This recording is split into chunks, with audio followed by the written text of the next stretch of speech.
Trump is polling between 5 and 10,000 people, to Florida, Ohio, Pennsylvania, and to understand why is a big question in American politics right now. We hear today from veteran New York Times reporter Mike Bender, formerly with the Wall Street Journal and with other publications across the land, as he tracks the midterms in key state after key state across America. He talks in particular about Arizona, where the Republican contender for governor is showing not just the residents a message, but the power of performance. Here from Ballard Studios, it's 13th and Park. The future doesn't belong to the faint-hearted.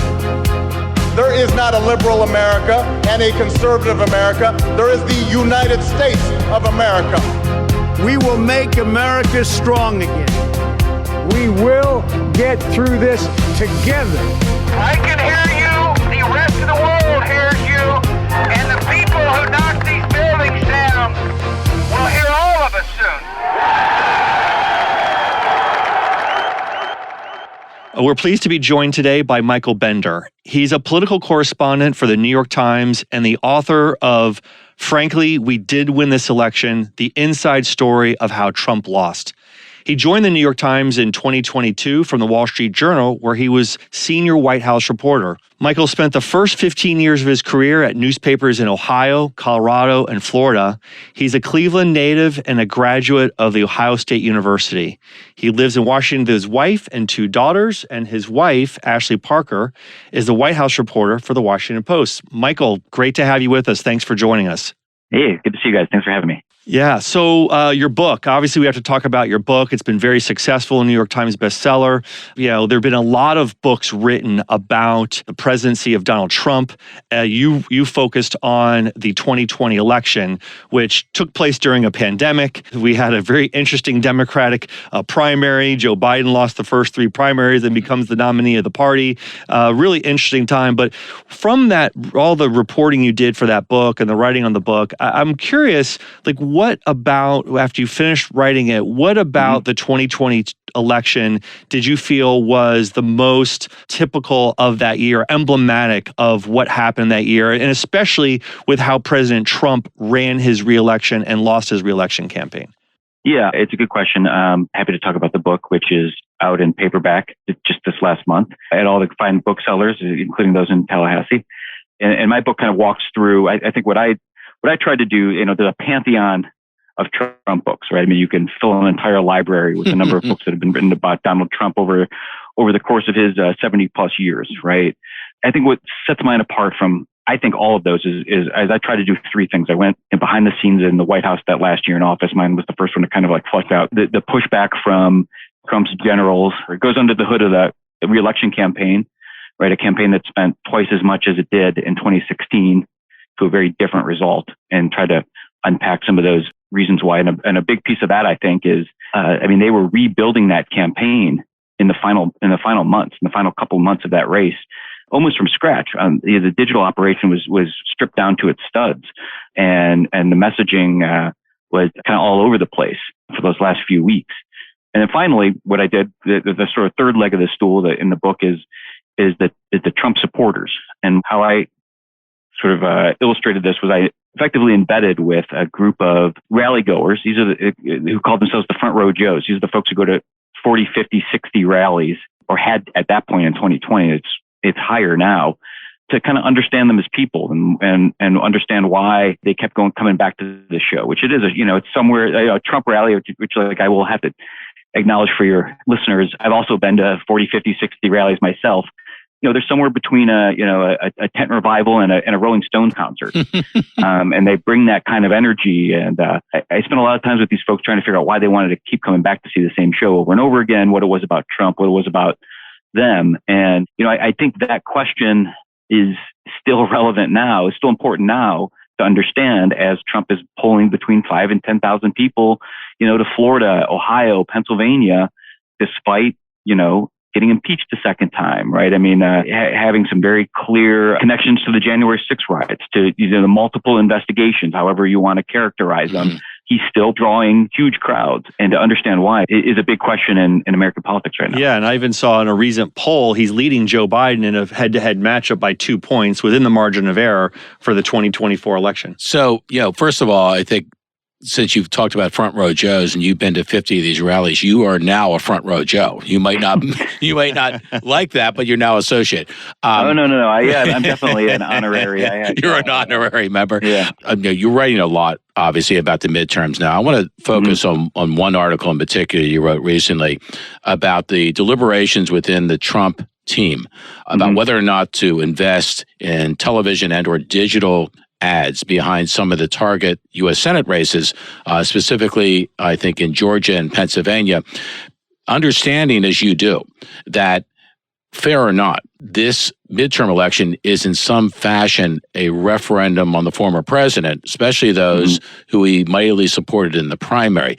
Where do you think that decision may go? And what must they be thinking about in weighing the pros and cons of the former president weighing in with that kind of financial muscle, perhaps to make a telling difference in the last furlong of those races?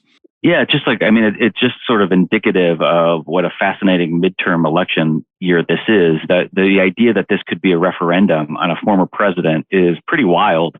And to say nothing of the actual referendum on the current president, which these things usually are. And even then, it might not, even then voters are weighing like inflation and abortion, right? It's sort of nothing to do in the moment with either of those two men. So there's a lot of dynamics happening right now. And I feel like, to sort of like answer a different question is like, I just hearing a lot of befuddlement from strategists on both sides about what this election is going to look like and what winning coalitions might be and who's going to come out. So I can't wait for this to, this last month to unfold. And particularly when you have Trump, to throw into that now, Trump is going to spend money. Right. What? Right. Trump is like Donald J. Trump is going to get off his wallet and start, helping some of these campaigns financially. That's been unheard of. Right. But I think a couple of things is there is a lot of pressure on him to do that. In one sense, the Rick Scott's group, National Republican Senatorial Committee, the Senate Leadership Fund. These groups exist specifically to win the Senate majority. It's their responsibility to go out and win these races. But on the other hand, Donald Trump bears a lot of responsibility here for the people that he pushed to the forefront in these races. These are, in a lot of cases, his candidates. It's unquestionably his party. And when you have Senate campaigns in battleground races, right, saying Trump rally is helpful. What's more helpful is money. We need money. We need financial help right now. I think that finally pushed Trump over the edge to agree to spend. Now, that said, I thought we were going to hear something on Monday of this week about where they're going to be spending. The Super PAC group just got filed, I think, last Monday night. And you guys know, if they get ads placed on Tuesday, it might not be until Wednesday, or it might not be until Thursday, Friday, Saturday, till they're on air. We're in the last month of the race here. So we had Larry Sabato on the show recently, and with his crystal ball, can't resist someone making prognostications, right? He said basically it's down to 2 races as of I think it was 2 weeks ago, which were Nevada and Georgia. He was almost conceding lean Democrat in Pennsylvania and Arizona. That could change. But so that's why the Georgia race in particular becomes really essential. Not just the Republicans want to regain control in the Senate, but you may argue for the former president to show that his blessing, his endorsement, and his support, financial and otherwise, still has a lot of bearing on winners and losers. Yeah, definitely. And I'm one of the things I'm doing today is trying to figure out how the news from Monday night about Herschel Walker's that Herschel Walker allegedly paid for an abortion, huge, wild news in that race. Is that going to affect how much Trump is willing to spend on that race? I think a lot of still moving parts on that race as well. But yeah, I think that feels right that the Senate itself, is going to come down to those 2 states, and there's some regional issues here too. I wonder if also we're going to see not necessarily a national election or a national wave for Republicans, or a way we would see in this midterm year, but more of a regional waves and regional reactions to how abortion plays in the Northeast versus the South and what happens out West. Something to keep an eye on. Yeah, no, it's interesting because we always try to connect all these dots and try to find trends and things like that. But at the same time, candidates matter. Candidates matter a lot. And that makes a big difference in the campaigns they run and how they perform as a candidate. So you've covered Trump. You wrote about his 2020 election. You've also written recently quite a bit about Kari Lake and Ron DeSantis. So a lot of people want to know whether Trump's going to run for president in 2024. We obviously don't know the answer to that. But even if Trump doesn't run, Trumpism is still alive in America with or without Donald Trump. And some people would say that Ron DeSantis and Kari Lake are examples of that. So what can you share based on your reporting? And you followed the front row Joes. Why is Trumpism sustaining itself in the American political system? How would you explain it? And are there any examples from DeSantis or Lake that might demonstrate that? Just the existence of DeSantis and Kari Lake and the positions both of them hold right now are indicative of sort of the state of Trumpism. DeSantis, obviously, every step of the way has kind of outperformed where you may have had him. I mean, even, it was before Trump, but that House race, it was a 5-way or 6-way race. Right. Where he was running, I think there was a sitting state House member in that race too. DeSantis outperformed them all. I was in Florida for reporting for a long time. I know probably you guys would like to forget some of that era when I was down there, but I mean, I watched Adam Putnam build all the building blocks of the way you're supposed to win the governor's office in the Jeb Bush Republican era of Florida. And the fact that he was able to, run that race basically on Fox News and overcome that. I mean, I know I'm shorthanding that and probably don't need to spend a lot of time talking about that race with you guys. But, and then you look at someone like Kari Lake, who, I do think like this idea of like mini Trumps is a little bit cliche and a little bit overdone, but man, spend some time with her out on the campaign trail out in Phoenix. She's the real deal. I mean, she is really something to see on stage. Right. And certainly, similar to Trump, a lot of that comes from her decades on television as a news anchor in that metro area. But she connects with people and digs in and is just unapologetic about it and really has the crowd in the palm of her hand. I mean, one of the events I went to it was called MAGA Fest, and it was her and the whole slate of Trump endorsees out there, including Blake Masters, and then along with some other faces from Trump world, Rick Grinnell, Kash Patel. And the crowd applauded them all, except when Kari Lake came out. I mean, they were there to see Kari Lake fight everyone else in part of that lineup. And it was pretty convincing. But what is it about it? Is it her own personal charisma, or is there an issue set that she is particularly adept at articulating? I don't know that I think it's really her performance right now, right? And I mean, she's jumped on a lot of Trumpian issues. I mean, she has leaned into the false claims about the 2020 election as harder than anyone that we've seen in the 2020 midterms. I mean, part of her platform is to get rid of all electronic voting in the state, electronic counting. She wants everything in paper. Arizona Republicans, not unlike Florida Republicans, have spent generations getting their supporters to vote by mail, getting them to turn out early, right? Chasing ballots. I mean, those are, for good reason. And in the course of an election cycle, I mean, at her event, she said, show up on election day. Don't mail your ballot in. Don't do these early polls. Come out on election day. And I'm going to get the numbers here a little wrong, but election night, she was down 3 or 4 points. When all the votes were counted, she was up 3 or 4 points. I mean, in the course of an election cycle, after the party spent decades training their voters to vote early, she got all of her supporters to show up on election day. I mean, she like that kind of resonance. She's a TV anchor. I mean, I don't say that pejoratively either. I mean, I have a great respect for journalists of all walks of life, but she's not trained in the issues or steeped in the issues like a Jeb Bush or an Adam Putnam or someone who spent their formative years on the battle lines of conservative thought. Okay, so Mike, I've got to ask the question. Mm-hmm. You work for the New York Times. Your wife actually works as a White House correspondent for the Washington Post. She's a summa cum laude graduate from the University of Pennsylvania. You, of course, come from the Ohio State University, just to make sure we get all the credits in there. So who gets the scoop? So the two of you are talking at night. She's from Ivy. I'm from a state school. You made your point. Okay.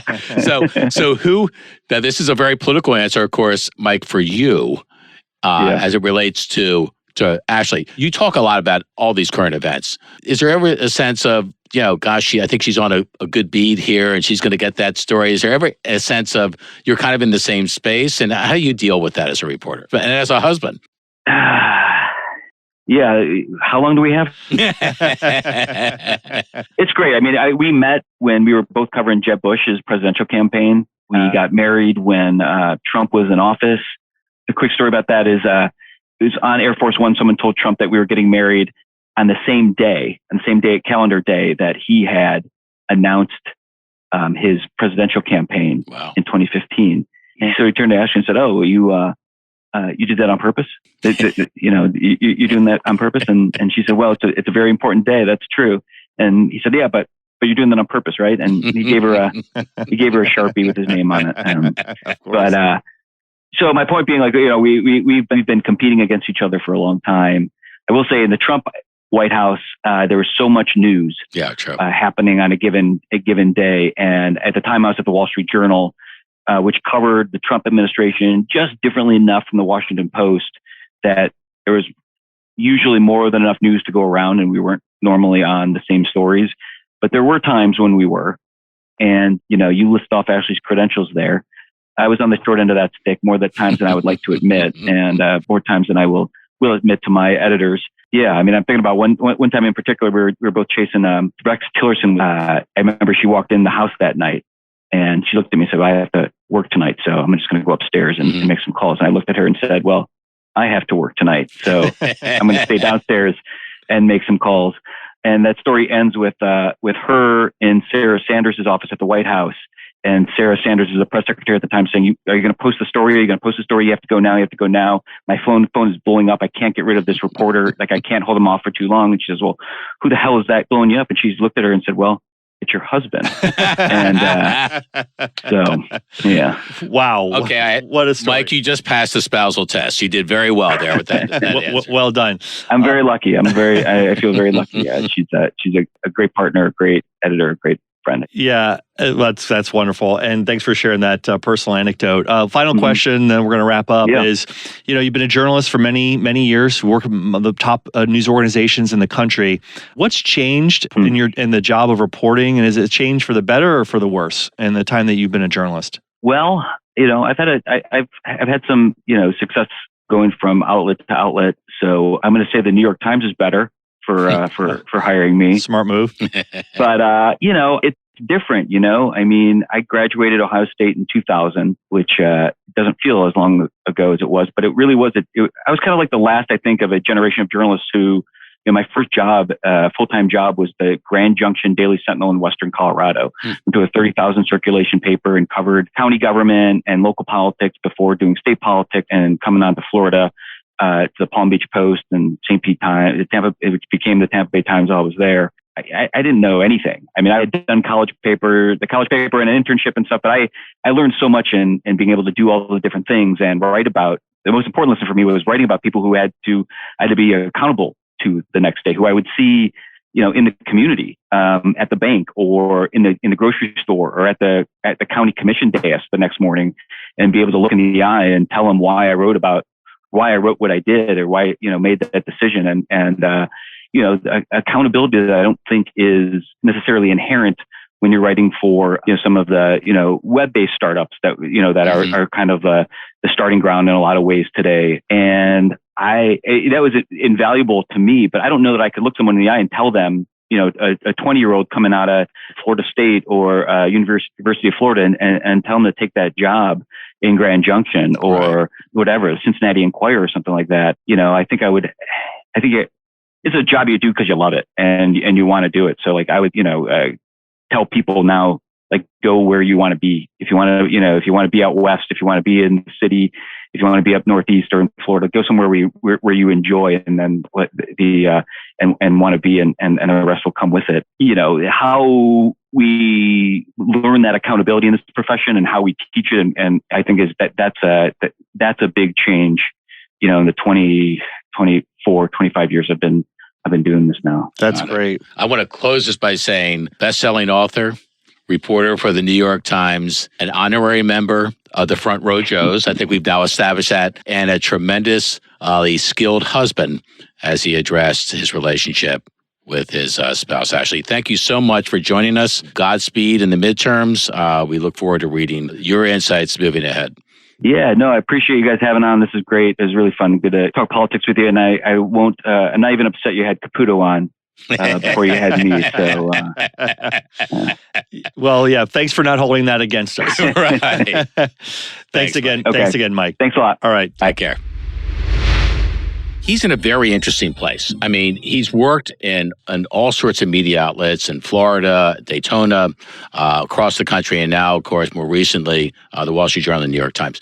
A great insight, not just on the former president, but on the whole process of politics. It's important that we have people that report on things like that know what they're talking about. Whether you agree with what they write or not, it's seasoned, and I think that's important that we got a taste of that today. It is, and I was fascinated by the fact that he embedded with the Front Row Joes. Yeah, right. He basically wanted to, look at them and follow them around and go with them to the Trump rallies and try to understand why do they go. And I think it's a really important reporting that he's done, because there's still, he even said, there's still a lot of question amongst political experts about what's going to happen this year in the midterm election. And I think that, I asked him the question about Trumpism and Trump, and I still think that it's still a largely mysterious phenomenon that people aren't really sure, and some of the smartest political scientists and the pundits, it's an X factor, I call it, in the American political system right now,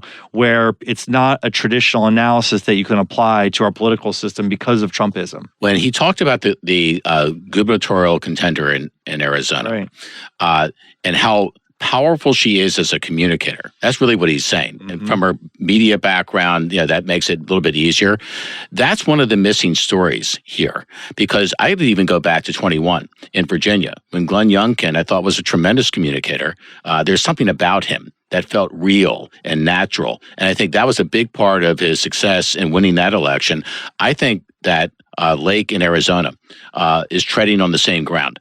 And if she's inspiring crowds, when you want to take a poll, do you want a regular poll, or do you want a poll of people who, with their hearts, minds, and feet, show up and are just absolutely mesmerized by someone in public life? That's the poll I look for. Obviously, that's the poll she's doing very well in. And if you look at the push at the end in a purple state, I say it's now a purple state of Arizona, you have to feel that she's got a great shot, and she may be the lead vanguard, part of the lead vanguard of the Trumpism movement, you might say, in a different person moving forward. Right. And what's fascinating about this, too, and it just occurred to me that she had a career in television. Donald Trump had a career in television, had one of the most popular shows on television with The Apprentice. And if you look at some of the other Trump candidates in this election, you have Dr. Oz in Pennsylvania, who was known for his television show. And you have Herschel Walker, while he didn't have a television show, who's running for Senate in Georgia. He has the celebrity factor. He was on television in a show called College Football. Right. And so it's kind of fascinating to see some of these Trump's candidates who have that background in television or celebrity, then kind of transitioning over into politics, which gives them, they've got that experience, they have that charisma, and they have that following from their time on television. So I think that was fascinating. But the story that he told about he and his wife Ashley on Air Force One competing, the president saying they picked their wedding day, but then the second one at the same day that he announced for president. But the other one was that they were both competing for the same story, and they were both beating up Sarah Sanders, not beating her up, but they were on her to break the news to them. Was just, I had never heard that story before. That was enlightening. Thank you for joining us for another episode on 13th and Park. It's always interesting.